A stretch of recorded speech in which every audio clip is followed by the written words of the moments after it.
What's going on, everyone? This is Austin from Calling Our Shot, and we are back for some player props and spreads in the NBA for Game 6 of the Eastern Conference Finals. The Hawks, backs against the wall, down 3-2, although they are back at home, and they are sitting as 2.5-point favorites today. Over-under sitting around 216.5 points. Subscribe to the channel if you haven't already. We're going to start live streaming the NBA Finals, which is just around the corner. Obviously, we won't live stream the actual game, but we're going to live stream, talk to you guys as the game goes on, and we're going to just watch our bets either go right or go wrong, get angry together, whatever it may be. Subscribe to the channel if you haven't already. Now, the last time you saw me, it was on Thursday, and I don't want to do a full recap. We went 3-3, so we just lost some juice, and I know the plays I post on YouTube, I believe on 1 and 2, and that's why I always say subscribe and follow us on Twitter at Calling Our Shot, because I always add things like Khris Middleton's under in points, Bobby Portis over in PRAs, things like that I add as the day goes on. So make sure you're following us on Twitter at Calling Our Shot. I'll also post them in the comments below and pin them. But like I said, sadly, the reality of this series is that injuries have plagued, and it's not just this series, but it's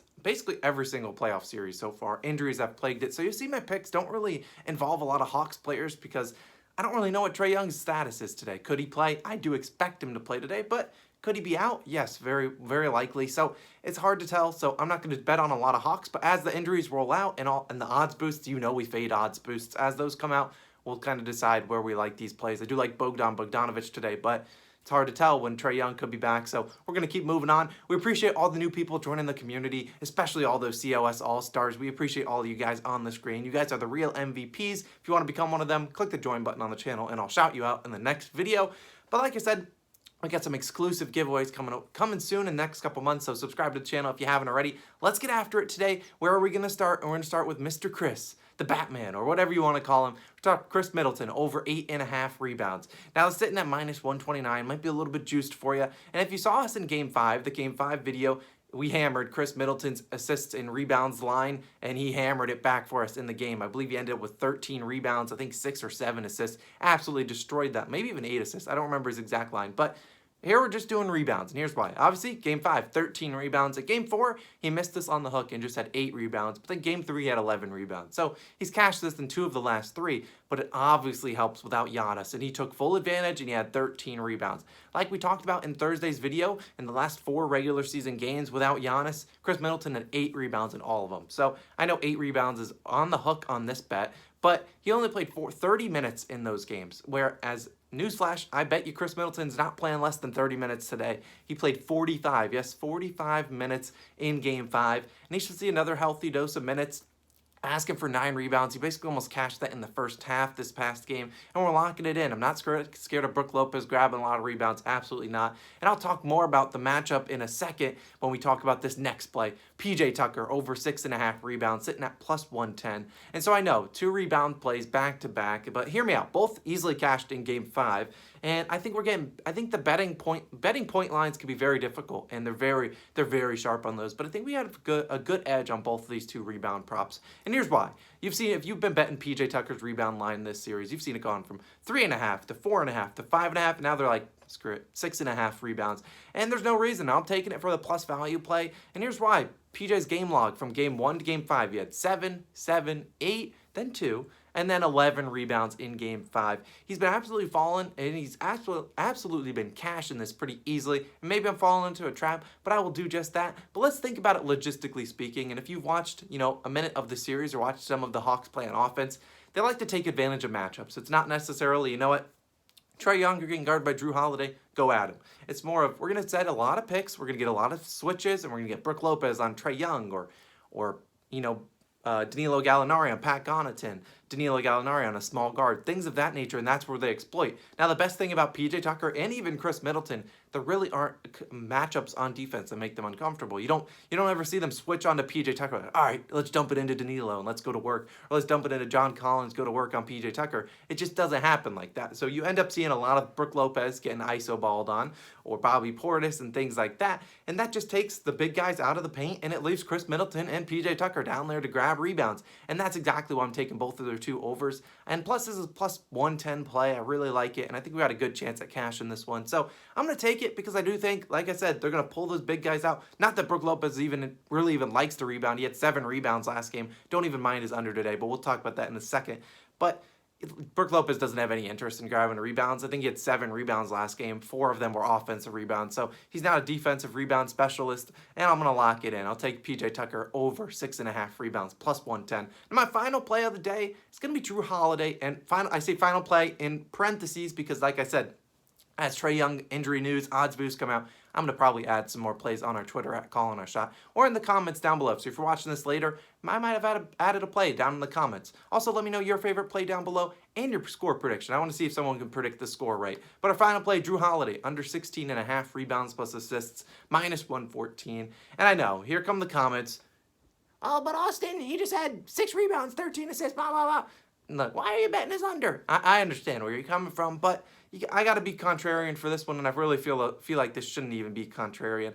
Let's take a step back and say, Jrue Holiday, give him a round of applause. The man had 25 points, I think 6 rebounds, 13 assists. He played absolutely out of his mind in Game 5, and he deserves some respect. We had his under 10.5 assists. He sat up in his gamer chair and he said, nah, I won't allow this, and I will destroy your line. And he had 13.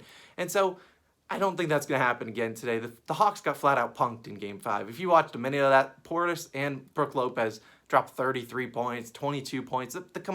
No, they were giving up easy layups left and right. I saw Brook Lopez catch a couple lobs, and I don't know the last time I have seen Brook Lopez catch a lob in a game. So I expect the Hawks to put a halt to all that shenanigans down in the paint in Game 6. Capella, he was a no-show. I don't even think he showed up to the game. John Collins, that man just likes to foul. But either way, I do think we got a good chance with this Jrue Holiday under 16.5 rebounds plus assists. And, if you look at it, he did barely hit this. He had 19 rebounds and assists in Game 5. And if you counted his assists, yes, 7. 7 of his 13 assists went to Brook Lopez. And I can't imagine a world that he gets 7 more assists to Brook Lopez. It just doesn't seem likely. If Trae does play, so I do think the rebounds under is a good bet. Or not, the assists under is a good bet. And now as for rebounds, I do expect Trae Young to be back today. Just a hunch, if I were to bet money, I'd say Trae Young will be back. And that likely takes him out of the play, out of rebounds. You'll see Trae Young and Jrue Holiday all the way at the top of the key. And I think that helps us. He won't get many rebounds, and that's music to my ears. I will take that any day of the week. But this is my 3rd favorite bet of the week, or of the day, just for those reasons. I think we got a good chance of cashing the under 16.5 rebounds plus assists. If you don't have this line, probably take his under for assists. I don't think he's getting over 10.5 again. That was just an absolute. We had a lot of analysis on the under, and he just went absolutely. He had 6 assists in the first quarter. And what can you do about that? 7 assists to Brook Lopez. That will not happen again. I can probably guarantee you that. So we'll take Jrue Holiday's under 16.5 rebounds plus assists. Let's move on. Here's a couple other that I did consider on the Bucks side. Brook Lopez under rebounds and or under assists or under rebounds and assists. Now Brook Lopez, let's talk about his assist line. It's comical, and if you have a line, it is 0.5. It is basically a yes or no question. Will Brook Lopez get an assist today? And the under is like minus 102, minus 110, something like that. Brook Lopez hasn't had an assist all series. Yes, he has 0 assists in 5 games. Clap, give him a round of applause. 0 assists in 5 games, and even in the playoffs, he has 4 assists. He has an assist in 4 of their 16 games, 25%. I won't make it an official play because I know the moment I bet an under for Brook Lopez on assist, he will get an assist at least. And I don't really want to watch this game and just be sweating at every single pass that he shoots to someone. I don't want to be stressing about that. But I do think if you want to look at it, Brook Lopez unders, I don't mind him. Points, I wouldn't touch his under in points because he went absolutely wild. But either way, now let's talk about a spread pick. Now, I feel like everyone and their mother is going to choose the Hawks today. It's the Hawks 2.5 point favorites. Like, all right, we got wronged by the Hawks in Game 4 when I did have Hawks plus 7 when I thought they would bounce back and win. Now everyone and their mother picked the Bucks, and or maybe not. And now they're like, you know what? Everything doesn't make sense. So I'm just going to take the Hawks. I think they're forcing a Game 7, and that's why I think if I were to choose a spread, I think I'd choose Bucks for fun. I just don't. I think everyone and their mother is going to choose the Hawks to win and cover and force a Game 7, and that's when Vegas just strikes. They say, "Yeah, no, we got you." And so I think the Bucks have a good chance covering plus 2.5. Now I won't make it an official play because I don't like to bet spreads in the NBA because, like I said, they're kind of fixed every single time. But I won't bet them. My 3 official plays: Khris Middleton over 8.5 rebounds. PJ Tucker over 6.5 rebounds. Jrue Holiday under 16.5 rebounds plus assists. Now those are my 3 official plays, and I like those for first 2 rebounds props, because you got to think about it. There's no one backing up either of those 2 players, Khris or PJ. I am putting PJ or Pat Collins and then Bryn Forbes, he stinks. And then Thanasis Antetokounmpo, the max amount of minutes he can play is 6 minutes because he gets a foul per minute. So 6 fouls, 6 minutes, boom, out of there. So those are my 3 official plays. Now, you don't see any Hawks plays like I talked about, and that's because I don't really know what to expect. I do like Bogdanovic. I love his overs, whether it be his points, whether it be his assists, whether it be his PRA line. I like all of those, but like I said, I don't want to put out, hey, Bogdan's going to kill it, and then Trae Young comes back, and then it's like, the lines are going to switch. So I'm not going to add any of those, but please follow us on Twitter at Calling Our Shot. We appreciate it. Odds boosts, we're coming for you. Put out an odds boost today, and we're going to fade it. We appreciate it. Also, if you're in the United States, and I definitely will not be back tomorrow, if in case there's a Game 7, happy 4th of July for all of those people out there in the United States. I really appreciate it. Go make some money today. It is Saturday. It is a long weekend. This has been Austin. I'll catch you guys again tomorrow. Let's do this thing. Peace.